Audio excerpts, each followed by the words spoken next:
পৃথু, তুমি না ওদের নতুন হেলমেট কেনার কথা বলেছিলে? হ্যাঁ বলেছিলাম, কিন্তু এখন যেটা আছে ওটা দিতে চলছে, যদি একটু পুরনো হয়ে গেছে। কিন্তু তুমি হেলমেট কেনার কথা কেন বলতেছো হঠাৎ?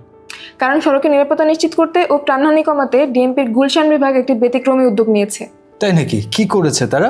9 এপ্রিল গুলশান 2 এলাকায় তারা নিম্নমানের আর অনুমোদনহীন প্লাস্টিকের হেলমেট ভেঙে ফেলার কর্মসূচি চালায়। হেলমেট ভেঙে ফেলা, এটা আবার কেমন উদ্যোগ?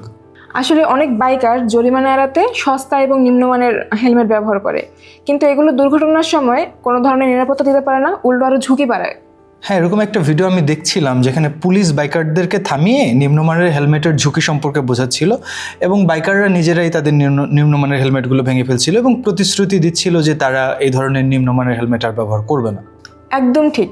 ডিএমপির ট্রাফিক গুলশান বিভাগের ডিসি মিজানুর রহমান বলেছেন যে এসব প্লাস্টিকের সস্তা হেলমেটগুলো কোনো ধরনের সুরক্ষা দিতে পারে না। বুঝলাম, মানে হেলমেট পরলেই হবে না, ভালো মানের হেলমেট পরাটাই হচ্ছে আসল ব্যাপার। এক্স্যাক্টলি, জীবন বাঁচাতে বিআরটিএ অনুমোদিত মানসম্মত হেলমেটের ব্যবহারের কোনো বিকল্প নেই। ঠিকই বলেছো, আজই একটা আমি ভালো হেলমেট নেবো ভাবছি, মানে এই নিয়ে অন্তত রিস্ক নেওয়া যাবে না। হ্যাঁ, নিয়ে ফেলো।